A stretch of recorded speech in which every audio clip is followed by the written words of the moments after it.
Welcome to episode 43 of the Champagne Comedy Podcast, where we talk about the best Australian comedy show from the 90s ever made, Frontline, and other D-Generation comedy tidbits. My name is Matt, and joining us on this podcast today is Alison, Daniel, and Kim. Hey. Hello. Hello. Good to be back. Yeah, it's I guess the bare minimum.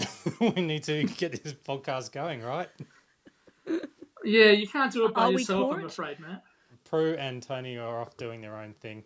They have lives. Yeah, what does it say about us? We're doing a podcast.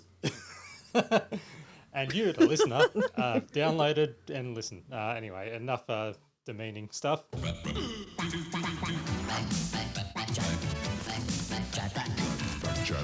It's not really feedback or anything. It's just more or less news and just generic news.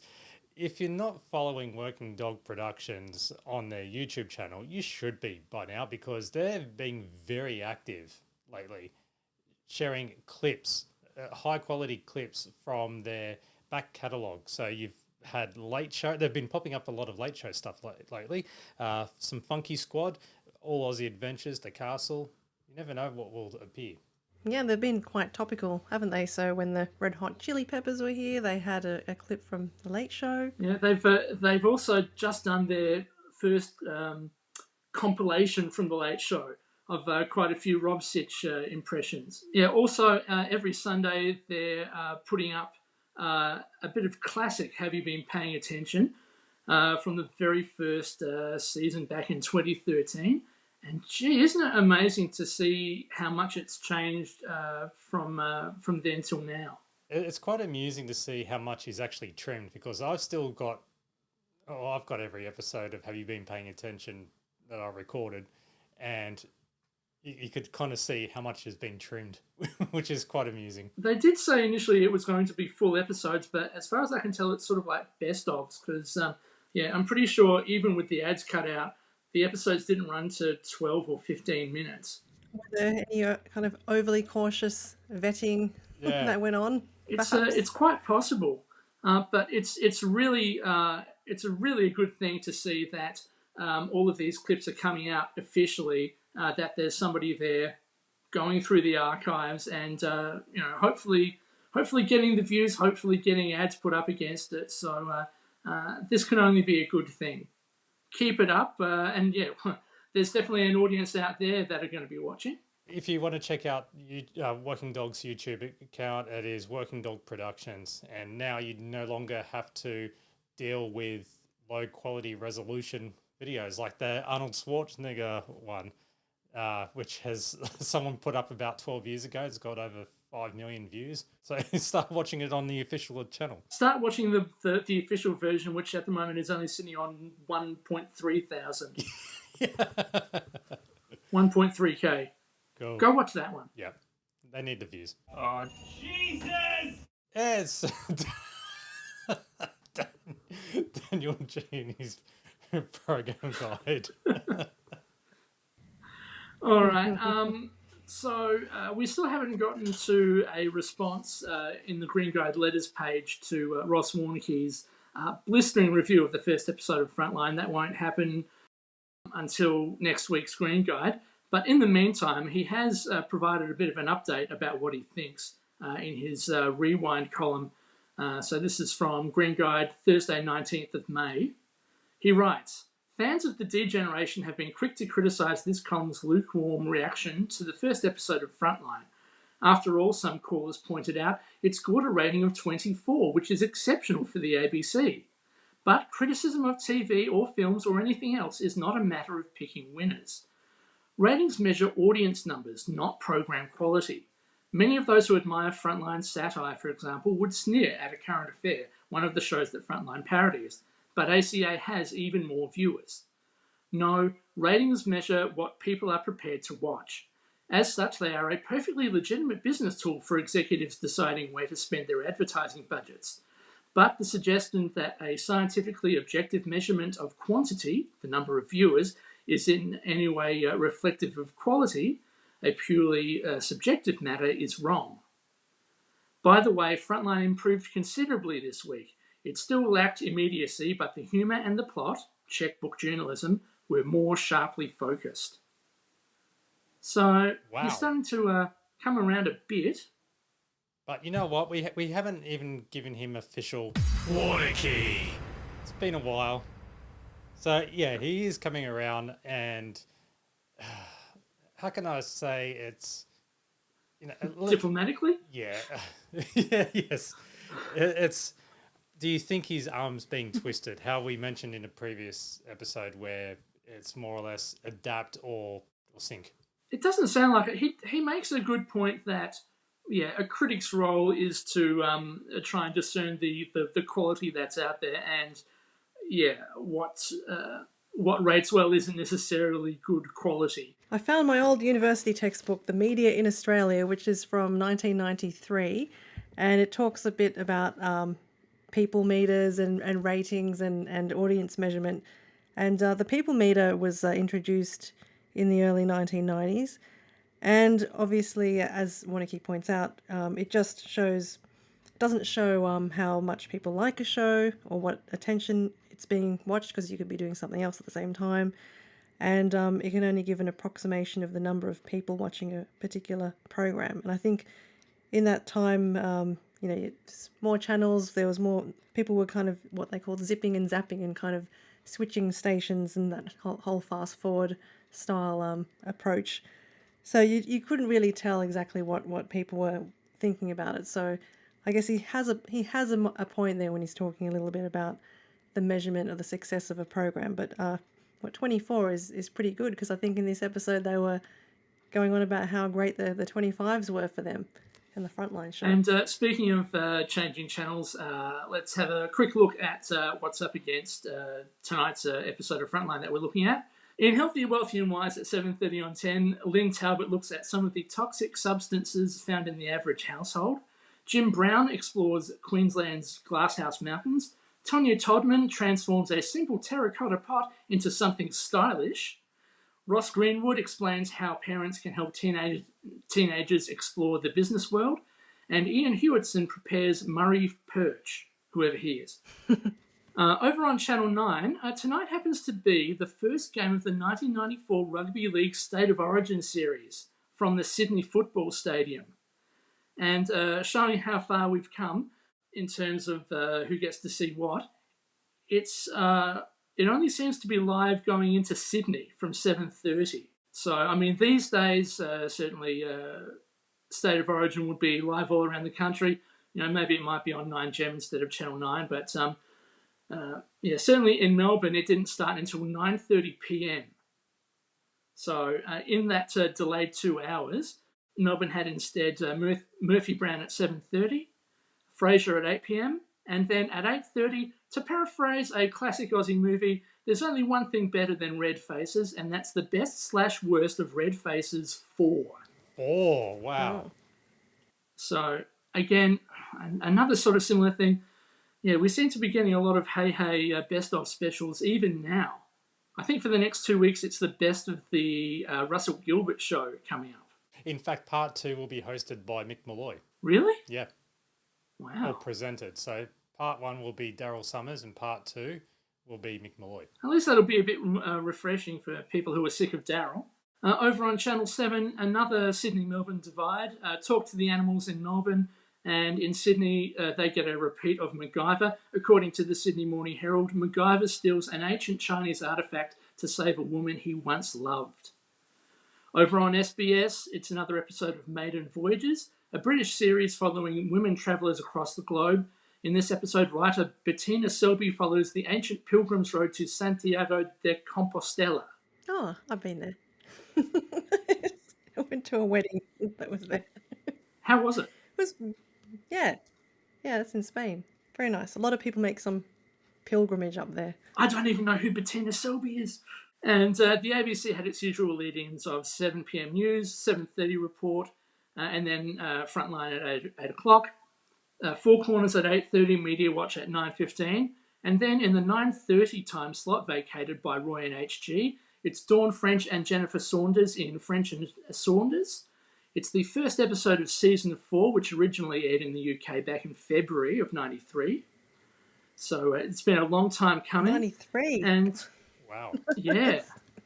So this one includes quite an interesting sort of parody of Stay by Shakespeare's Sister, except this one's Destiny by Dickens' Daughters, as well as a parody of a movie which you might recognise because it's been parodied by The Late Show as well. Have a listen to this.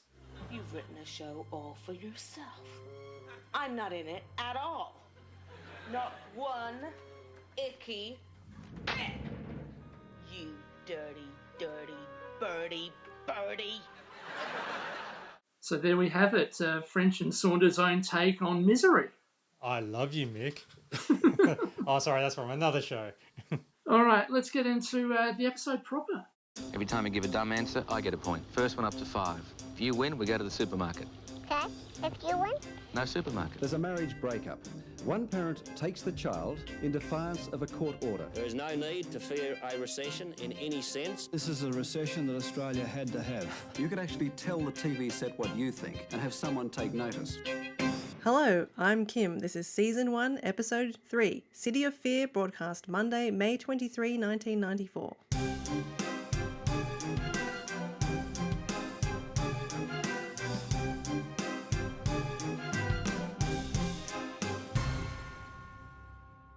Thank you, Kim. Nice work there. So the synopsis, the breakdown of. So was that really hard to do? Yeah, You're going next time, Alison. Mike makes it look so easy. Okay.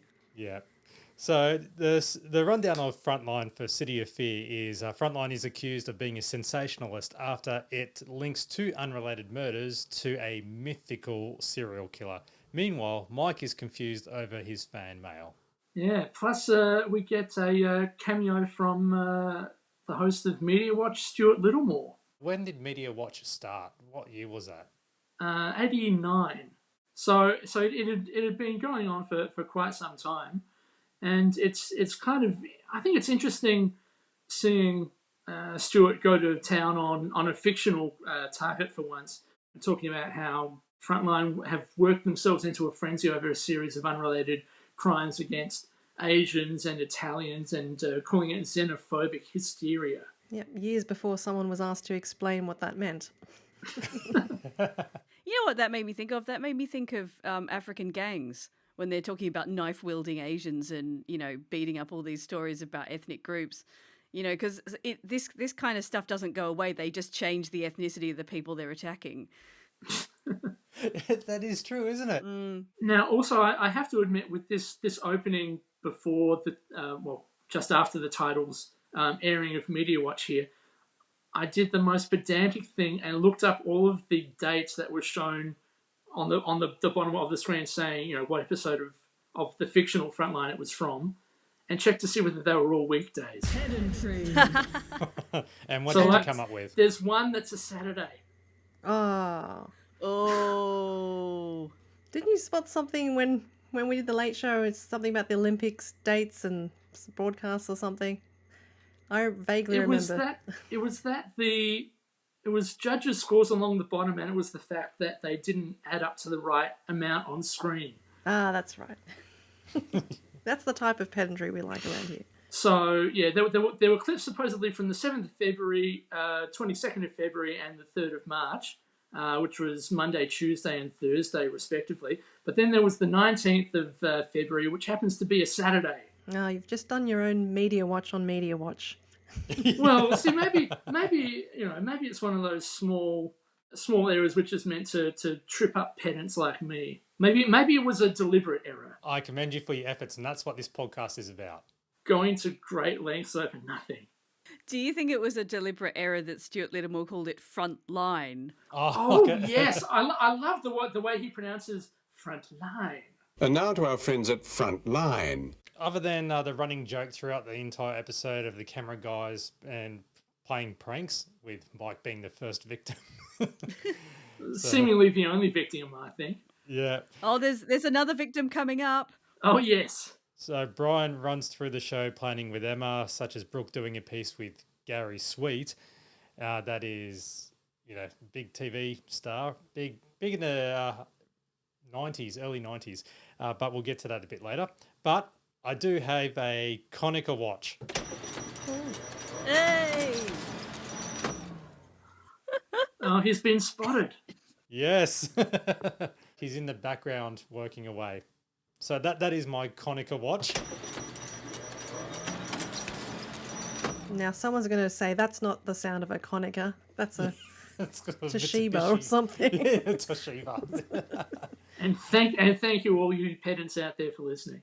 I will give credit though. I think we've started something here because ever since we've mentioned Colin Conica, someone, and it's not associated with the podcast, but someone's created a Colin Conica Twitter account. So Was it you? no, 100%. It's got nothing to do with me. I'm not that smart. No, it's actually Colin Conica. Yeah. There's photos of all his work as well. So Wow. credit to, quote, Colin Conica, unquote. Yes. I think that needs oiling or something because that sounds very squeaky, that photocopier. Yeah. Okay, I'll work on it. No, but it needs Colin's skills to come in and fix it. Yeah, getting Colin Conica in to fix a photocopier doesn't sound like an episode of Frontline. It sounds like it might lead to something else. Yep. Bit of a fan club. So Mike is taking the time to respond to fan mail, which gets a bit more interesting, with the office hiding negative ones without his knowledge, but is concerned about the Media Watch show ripping into the show. So I did enjoy this chat of a certain word. Anyone watch Media Watch last night? Oh, that self-indulgent crap's still running, huh? You really had to go at us. I'm telling you, mate. You've got to hand it, man. Some telling points. Sort of... Nobody watches it, mate. I don't. Him? Don't. No. See, nobody watches it. Self-indulgent crap run by a pontificating, self-righteous little nerd. He does pontificate, doesn't he? Hey, a holier-than-thou crusade. He belongs with his red wine-sipping mates down at the ABC. Yeah. I just ran past, I agree. I mean, he's Yeah, well, don't worry about it. I mean, he's such a pontificating. And then everybody turning around and going, "Did you? Yeah, I did see Media Watch last night. What does that so and so know?" I do like it how later in the episode, Mike is kind of slagging off Media Watch again, and Emma has to help him to remember all the words of why he objects to Media Watch. Yep. So she goes. So she go along with she the very flow. quietly goes pontificating, and then he goes, "Oh, pontificating," and then she goes self-righteous, and then he goes self-righteous like this. He can't remember why he hates him, but he does. You just remind me too. We've got to point out half the podcast has been following a guide, the Frontline book, the script book. Now, what did you two, Alison and Daniel, discover today? Well, not today. While watching this episode. This episode is not in the script book, so we don't get to refer to it. I mean, having said that, the first episode was quite different to, the script was quite different to what was broadcast. The second episode was much more closer to the script. But so we can't tell you anything about what the script was like for this episode. It's purely guesswork. Yeah. But yeah, this is the first one, the first episode we don't have a script for, because there's only 10 out of the 13 scripts from the first series. So it's missing out this episode, episode 3, as well as episodes 10 and 13. We'll have to wait until next time to break out the book. And I realise, of course, episode 13 is the last one of the series, isn't it? Which means that we don't get to see Colin Conica's one line of dialogue written down. Spoiler alert. Spoiler alert. So that's a shame. Yeah.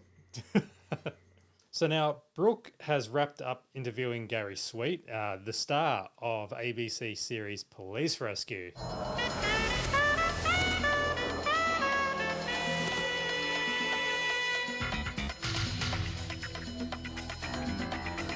It's a classic ABC show. I've got the box set behind me. Starring Russ the Rock. All ABC themes, all ABC shows of that era had a theme song like that. If you get out your DVDs of Phoenix and Janus, you will find that they have a very similar sounding theme tune. Sinister, mysterious, but with that classy saxophone with it.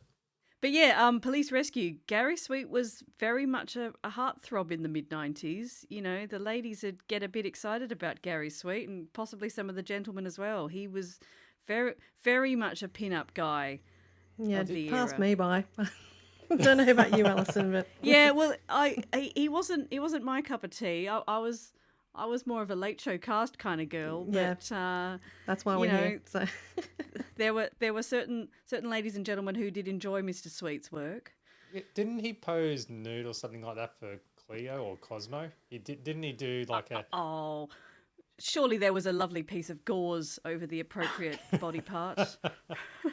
I don't know about that, but he's also well known for other TV series like Cody, Big Sky, Bodyline, which was his first major role, portraying Donald Bradman, Stingers, and most famously, House Husbands.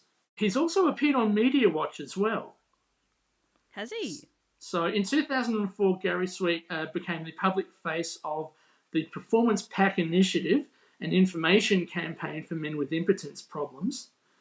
Now, it was only meant to be an information campaign because there's banning against directly advertising prescription medicines. So, any of these ads where you're told to talk to your doctor about, in this case, impotency, basically that means that all of those doctors have been clued up by the drug companies to push one particular drug. He wasn't meant to directly mention the drug that he was spruiking, but he accidentally did so on Adelaide radio.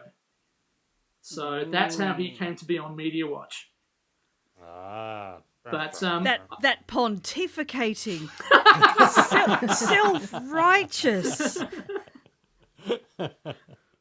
Well, although it was a different host in the early noughties, wasn't it? They Littlemore had left, and I can't remember who it was in that era. Was it Andrew Ollie? No, he died in the 90s. I wasn't able to find the actual transcript from 2004 because the Media Watch website has changed, so you can't look very far back into the archive. But that's not his most heinous bit of work, I think, because he also released this song onto the airwaves.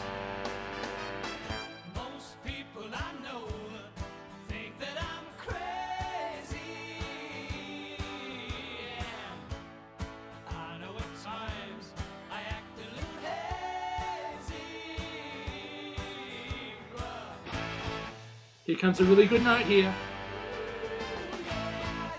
Ooh. So, he released the cover of the Billy Thorpe song, Most People I Know Think That I'm Crazy, peaked at only number 52 on the ARIA charts. Oh, dear. I think the backup singers are doing the hard work there, aren't they? He's also seems to be buried a bit further back in the mix, in my opinion. Yeah, exactly. So, Daniel, you're holding a CD. Does this mean you own this? Oh, well, this came off my copy of 100% Hits Volume 11. No, how can that be? I had volume 3 of that, and there were some classics on that one, and why would they have it on volume 11? To be fair, if it only got to 52, you can't really call it a hit, can you? Exactly. No, well, if it didn't make it to the top 40, and certainly Gary Sweet's song is buried right up the back of volume 11. Track 17, after track 16, which is Doug Parkinson singing Where Would We Be Without AB? Oh, classic. I don't think they had a budget to put this CD together.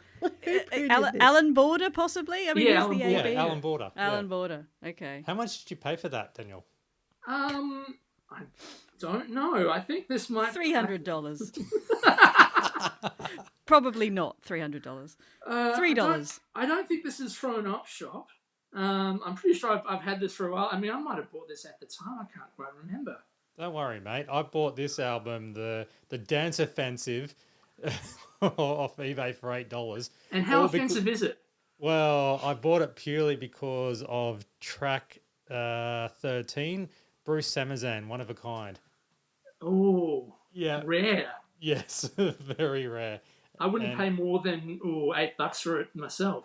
No, so, but hey, track 15 is Mick Malloy's favourite group, the Teen Queens. Maybe it's you. Anyway, so, but that's a different thing. That's going off topic altogether. I was just going to mention some of the other songs on here. So, like, we've got, Snoop Doggy Dogg's debut, What's My Name? It's 17 with It's All Right. Oh, that's my jam. Cornflake Girl by Tori Amos. Oh, yeah. Love that song. It's got D-Ream. Things Can Only Get Better. But they didn't because that was track 9, and then when we got to track 17... It... Can I tell you one thing? When I say when it's my jam, like E17, right? This is completely off topic. It was my first serious, quote, girlfriend, unquote. Like, serious, as in whatever it is. Anyway, it was in high school. I was under peer pressure to ask this girl out, even though I liked her. And then she said, yeah, well, rejected me for the first time, and then eventually said yes. And then it wasn't until, and I'm so bloody shy, really didn't hang around her at school, even though I should have. I was really young at the time. And it wasn't until a blue light disco, I was told by her friends, if I don't go over and dance with her, I'm dropped. And then here I am hanging out with my mates, and I'm going, I don't care anyway. So I tried to make the effort at one stage, and then it didn't happen. And so I was dropped, and I was a little bit upset because the reality was, oh, crap, I just got dumped. And then, bam, E17, It's All Right came on the thing. It's like, hey, everything's all right. It's all right. I thought you were going to say that actually drew you back to the dance floor. No, one of those, as Prue would say, a banger back then. Yeah, but I listened to the lyrics of that song, and I went, yeah, everything is all right. So... Anyway, there's a bit of personal history there. I don't blame. I think we need to do a spin-off relationships podcast based on that anecdote. Oh God. Well, we are the seed of a new breed. We will succeed. Our time has come. I'm reading it right from the booklet here. Was it? We are the new. These words are few. True. Let the light of love shine through. It's all right. It's all right. Everything's gonna be all right.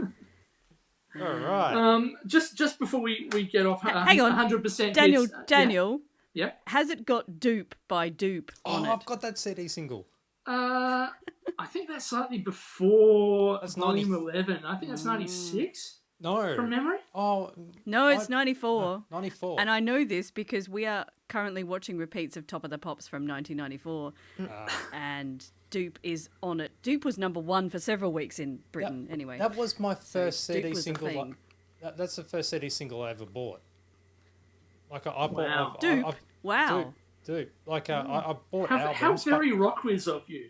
Yeah, and in fact, at one stage, my cousin ripped the cover because it was cardboard sleeve, and then I was like, no. And then this is at my grandparents', and I was viciously putting it back together with sticky tape. I've got it in my storage container. So, yeah, it was that and Jimmy Barnes' Soul Deep, and that was from, that's the first album I ever bought. Just before we move on, if you want to know more about 100% Hits Volume 11, you should listen to this excellent podcast called 100% Hits Volume Pod. Josh Earl and guests are going through every 100% Hits compilation in order. I think they're somewhere in the early 20s at the moment of about, I think it's 33 or so 100% Hits volumes came out. But yeah, very entertaining going back through not only the hits, but there's some crap on these compilations as well. Nice. Well, and not Gary Sweet, of course. Speaking of Gary Sweet, while he did cover Billy Thorpe, you remember in episode 2 of Frontline where Mike Moore was talking about, what it would be like to host Midday? Because Darren Hinch was hosting Midday at the time. Yeah. Well, guess who performed the song together? Oh yes, they do talk about this on the podcast, on the 100% Hits podcast. So I won't spoil it for you. Here we go. If that's my way, you should know it. Billy Thorpe there. And in every way, help me to show it. And then he passes the baton onto Gary Sweet. Most of my life, I lived a delusion. Material gain has caused me confusion. Yeah, again, I think the backup singers and the midday band are doing the heavy lifting there. Oh. Jeez.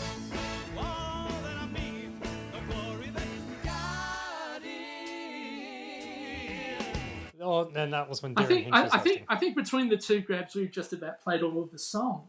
Yeah, that's it. And hey, you just got to make sure you get the police rescue soundtrack because that's from the movie.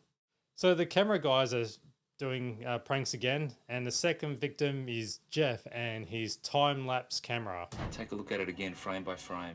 There you go. Did you see that? Oh, did you see it? There you go. That's not a sunset. That is a full moon. Brilliant. That's a brilliant delivered line. Well, I like how so it's a really, really urgent matter, and Domenica's saying, "Well, that weatherman, his name's Jeff," because he's, Jeff and Mike are just best buddies, and Jeff seems to be a little bit overlooked over there. People don't even know his name. So the freeze frame. I think the other thing I like is one of the lines from Jeff saying that he can feel it in his bones that it's Stu and Jace. So the old freeze frame trick, hey? Yeah, the Baywatch thing. Oh yeah, the Yeah, do slow you remember that? motion. Yeah, that's right. When they're putting out the blooper on Yes. the Late Show. So Mike is stewing over Media Watch still and his fan mail, and Which well, just that's happens good. to be uniformly positive. Yeah, and Brooke is pissed off that her profile piece on Gary Sweet is 30 seconds short. Well, this is setting it up for later, isn't it? When they they follow Brooke's editing notes, which basically contains a lot of footage of her, and she gets her comeuppance. Yeah. I think the point is proved that it's a bad idea to just have a Gary Sweet profile, which is kind of 75% Brooke. But that's the sign of the ego coming from Brooke directly from there. So while all the ego's been concentrated on, or the spotlight being on Mike, Brooke is starting to, I guess, show more, if that makes sense. Yeah, she's being more assertive and pushy, isn't she? Really. It's also interesting seeing Mike want to get his hands on a bit of Contra as well. With the simple question, still going to that gym, Brooke? That recreation, I think it's called. Yep. Sly bastard.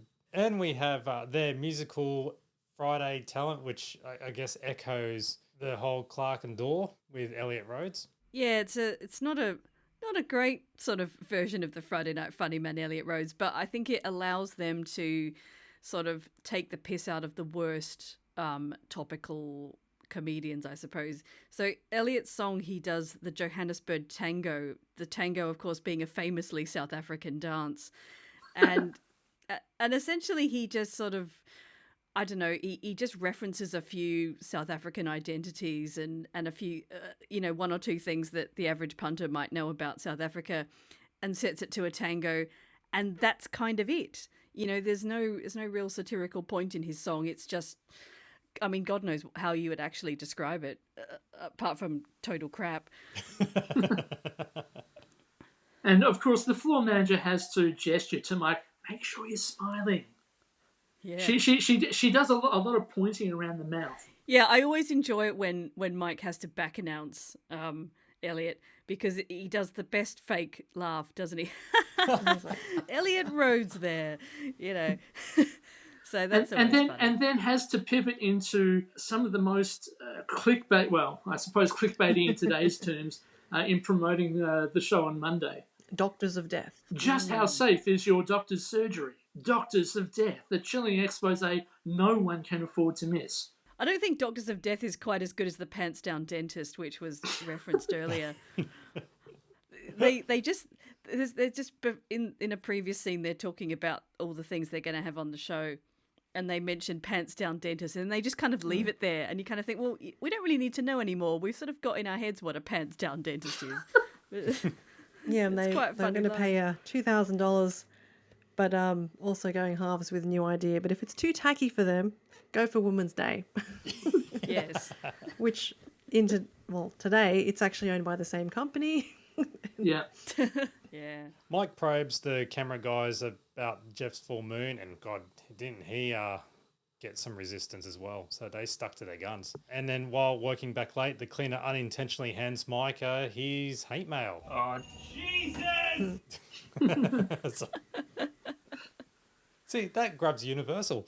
Really didn't do a Yeah, great job of getting rid of it, shredding it. Just kind of put it in the waste paper basket right there. No, it was very obviously placed on top of the bin, wasn't it? And yes, I think Mike finds out the reality of what the public really thinks of him. And yeah, he's so upset that he's there before lunchtime. Now, Marty's working on a serial killer story while Emma and the production team discover that Brooke's Gary Sweet profile video has too much Brooke and not enough Sweet. Well, I mean, it doesn't get much better than the dialogue there. If we follow the instructions, the story's going to look like a dog. To which Emma says, "Well, if that's the way she wants it," leaving our editor Hugh in a coughing fit, a perennial coughing fit. I love the character of Hugh. I love the character of Hugh. Like, he's kind of up there with Jan for me as just someone who normally appears once or twice very briefly in an episode and just, is funny. Hugh's basic stick is, he's constantly in the editing suite. He's chain smoking the whole time. But there's a nice little twist to that. He starts having a coughing fit, and then he takes a puff on a cigarette, and then in his other hand he's got an asthma puffer, and then he has a puff of the asthma puffer. So he's not exactly living the healthiest of lifestyles, but he's a funny guy. He does have a full name. His full name is Hugh Tabarg. Yes. Which Tabarg just happens to be the surname of the offline editor of Frontline, John Tabarg. I don't think there's been anything officially linking the two, but I'd say that, it's pretty good odds that, Hugh's named after John. Well, also, do you notice in the credits that the producer of the show, the sitcom Frontline is called Emma, which of course is made me think that, well, the producer of the fictional show Frontline is also called Emma. So I'm wondering if that's... Oh, yes, Emma McLean, yes. So Brian and Jan are sorting out Mike's hate mail woes. You're the man who asks the tough questions. The sort of questions Hinch would be asking if he weren't stuck interviewing Jade Hurley. You're a vampire feeding off the suffering of others. So you got my letter? Piss off, Marty. Yes, there's only one way to deal with that, and that's call Jan in, isn't it? To so soften the blow and boost up Mike's ego a bit. And so Jan does suggest to help his insecurities to do a Willisy, and that is to interview a child with needs. That's not to get pissed on air, as Marty quips. Yeah. Sadly. A challenged poppet, I think it was the reference. Yes. We'll get in a little challenged poppet, and Mike someone who hasn't been dealt the best of hands in life, and Mike will interview them, and so then we get a sort of story where Mike hangs out with a little kid in a wheelchair, and with what's the music? I gotta know what love is. That can only be a reference to Quentin Canahan. Definitely. Yeah, definitely. I remember Willisy and Quentin, and then they talked about the child with the aging disease, and that was something that I remember back in the 80s, watching that and being extremely scared that would be like contagious or would happen to me or something. But those types of things really stuck in your mind when you were a kid, when you watched that sort of thing. So they definitely did have that emotive kind of effect on people, particularly young people who were watching that as well. But that's definitely something they adopted there. I'm not sure what the child in the wheelchair, what was the issue with the child in the wheelchair. It was just a child in a wheelchair? Ratings was the issue. Yes, ratings was the issue. I think, didn't they mention something about the child had a terminal illness or something?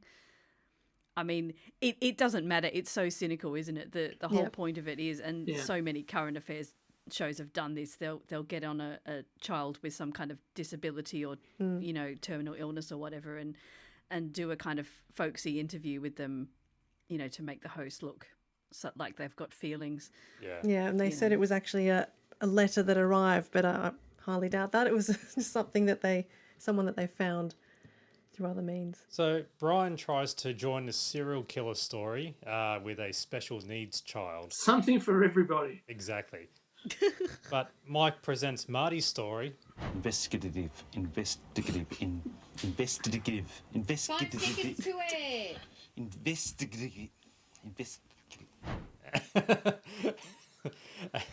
And does he say it Investigative. properly? Yeah. Or investigative. That's how I got around. Yeah. I know it's wrong. It's like harassment and harassment. And with the reenactment of a child being kidnapped, followed by the live cross to the City of Fear, which is Knox. Knox. Yeah, it's kind of a shame we don't have our Melbourne residents here to tell us whether Knox is a particularly dodgy part of Melbourne or not. So write in if you know. But can we just go back to this chilling reenactment? So basically they have this kind of grainy black and white footage of a little girl riding a tricycle, and then you see a car with a man sort of holding a lollipop. It was a chupa chup, isn't it? And gesturing the girl on the tricycle to come into the car. And she gets into the car and they drive off. And then Marty walks into shot and it goes colour. And, you know, and it is the most ridiculous reenactment. If anyone out there has ever seen the British sketch show Brass Eye, it is exactly like Brass Eye. The main thing I remember from that Brass Eye episode was was it Phil Collins and the keyboard? Yeah. Anyway, someone's going to write in and tell us what flavour Chupa Chup that is. Oh. Please do. You mean you haven't freeze framed it and worked it out yourself? Oh, please, anyone know? And that was the broadcast quality portion of the episode, not the crappy high 8, through film and then back to video again, which we're always crapping on about. Yeah. Oh, Peru's crapping on about. If you watch it on a CRT, it'll be fine. Yes. That's what it was designed for. Get your cathode ray TV out and watch it that way. That's what we did with our VCRs. Oh, incidentally, speaking of VCRs, in my media book, I had this interesting stat which I just want to mention briefly before I forget. In 1991, 72% of Australian households had a VCR, and more than 10% had more than one VCR. Ooh, Australia is second only to Kuwait in world VCR penetration. VCR penetration, something you can pay an awful lot for. Wow. If you're really into that. Jeez. I'm too afraid to know what type of penetration's on those VHS tapes. That's what it says in the textbook. I'm sure there were a few chuckles in the lectures reading that. Well, we need sort of Kelvin Cunnington to go, penetration!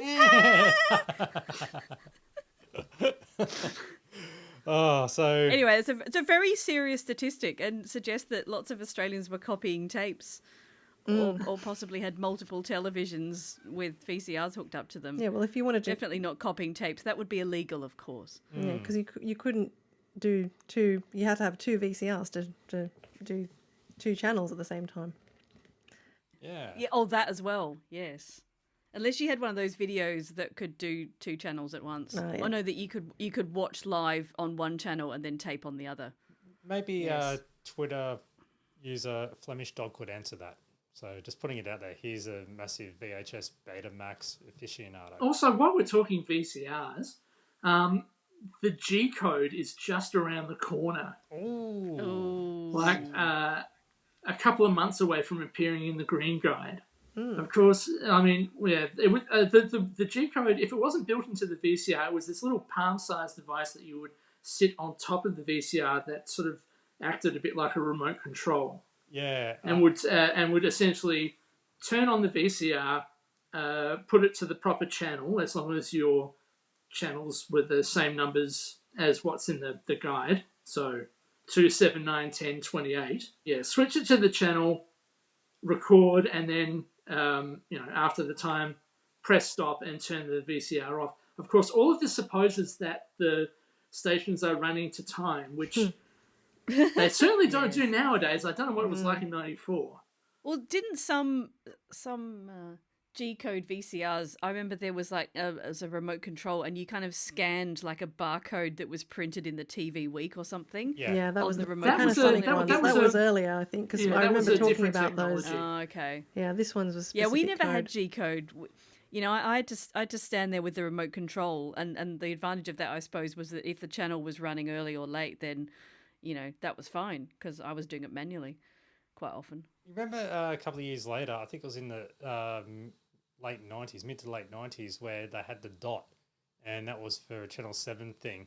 Where okay, that was 2000. That was just after the Olympics.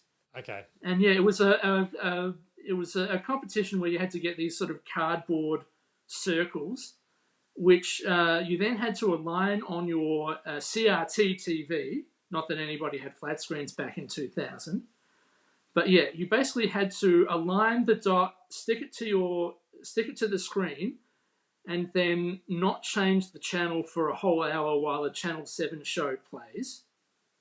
And somehow that activated it somehow. I've got no idea how. And then you had to... drop it off at the BP. And yeah, you basically had to seal it up in a little envelope and then send it off to sort of, like, essentially the little cardboard circle somehow proved that you watched Channel 7 for a whole hour or whatever.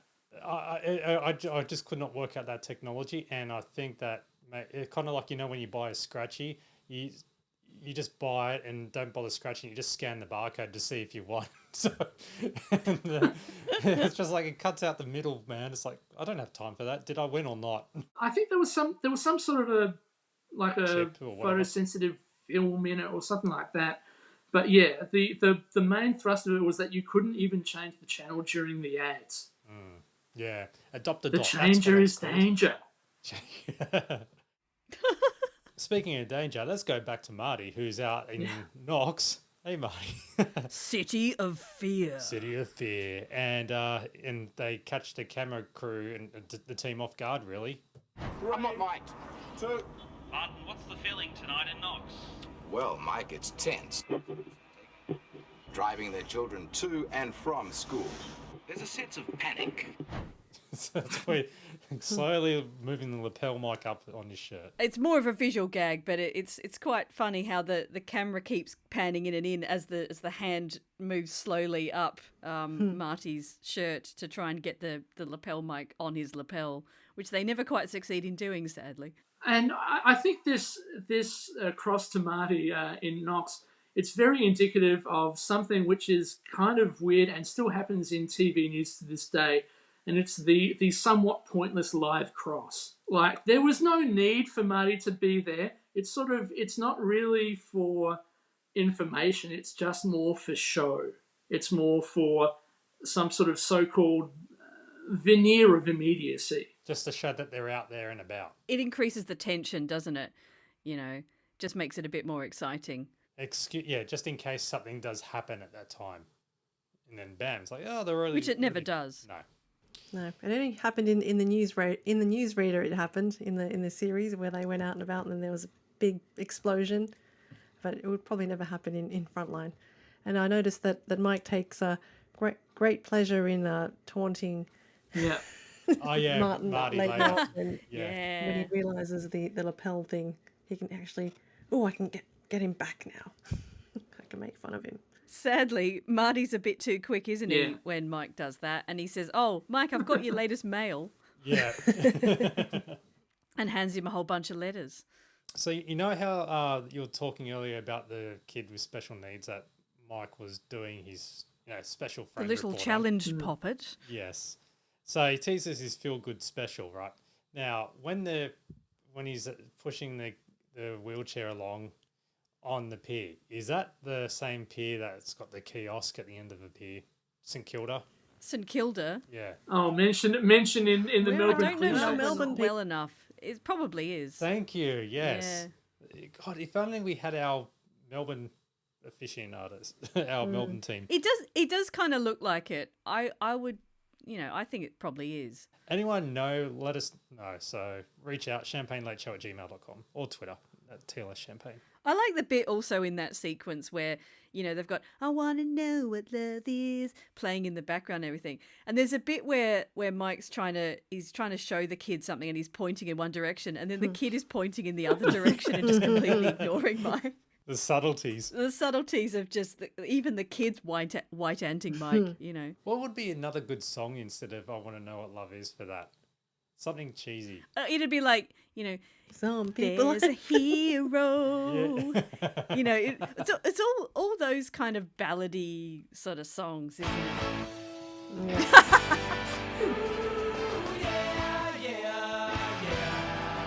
Look at that thing on the pier. That should be highly inappropriate. Sorry, what was that? Highly inappropriate. Yeah. Yeah. So yeah, eventually we get to see Brooks' Brooks' interview piece, to which Marty says the interview's come up well. Who's it with? Not him again. And then the ratings come out. So yeah, City of Fear, City of Ratings. According to Brian, Melbourne was 28. Sydney 25s, Brisbane, forget about Brisbane. What were people watching in Brisbane instead? I think it's just more. There's this term. I don't know whether it's just in the ABC, but it was a term where everything that wasn't Sydney and Melbourne was called the BAPH states. BAPH, standing for Brisbane, Adelaide, Perth, and Hobart.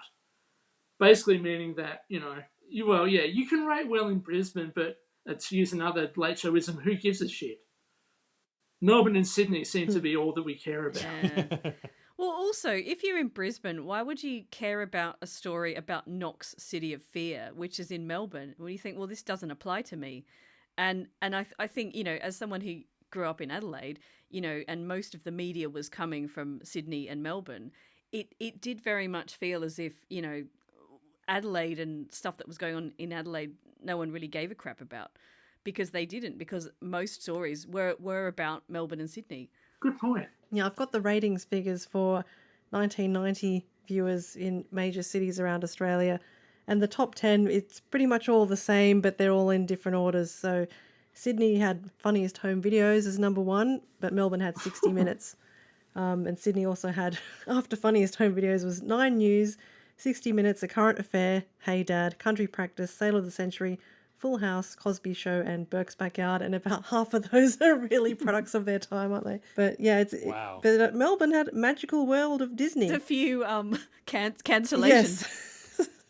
Melbourne had Magical World of Disney at number 4, and 60 Minutes was number 1. And Adelaide, for your interest, also had Funniest Home Videos, 9 News, Current Affair, A Country Practice, 60 Minutes, Our World, Hey Hey Saturday, 7 News, Burke's Backyard, and Home and Away. So after we find out that this City of Fear story could be bigger than Belanglo, investigative. We then find out the other side of the coin, which is that the wheelchair boy piece rated not so good. Yeah. With it's a very dark line, I think, that the only follow-up to a story like that is Today I Lost a Mate. Yeah. Very dark. Marty's story in regards to the serial killer comes undone. It turns out the whole thing was a custody dispute, which was quite awkward. And naturally, Media Watch were on it. Frontline, who are you trying to kid? That pontificating. That pretty much wraps up Frontline Season 1, Episode 3, and the Champagne Comedy Podcast, Episode 43. So, and there was nothing special in the credits? I don't think there was. No, just that double V is still in the end credits again. Pedantry. So yeah, produced by Frontline Television Productions Proprietary Limited in association with the Australian Broadcasting Corporation. It's probably worth mentioning our additional actors.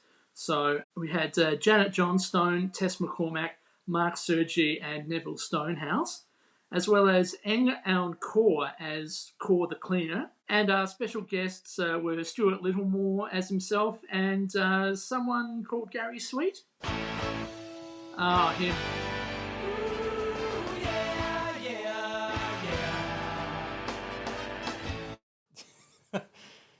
Well, you've been playing that enough, it'll start charging. You're going to be humming it all day at work. Yeah, and the estate of Billy Thorpe will be reaping in the royalties. Oh, well. Anyway, so yeah, again, that wraps up the podcast. So just want to say thank you very much for joining again for this episode, Alison, Daniel and Kim. Yeah. Always a pleasure. Shoot us an email, champagnelateshow@gmail.com, Twitter @TLSChampagne, as well as visit our website, champagnecomedy.com, Facebook, The Late Show page, and you can search for the Champagne Comedy Podcast on Facebook. You'll see a group there and join it, and just answer the 3 questions and you're in. As well as our Shonky merchandise store at Redbubble. Just look up Champagne Comedy, or Sparkling White Comedy, I should say. Again, thank you very much, team. And all right, well, my name is Matt, and we'll catch you on the next episode. Bye. Have fun out there in the city of fear. Thank you for listening to the Champagne Comedy Podcast, created by fans for the fans. For more information on this podcast, please visit champagnecomedy.com. Produced by Matt Fulton Productions, mattfulton.com.au. Most people I know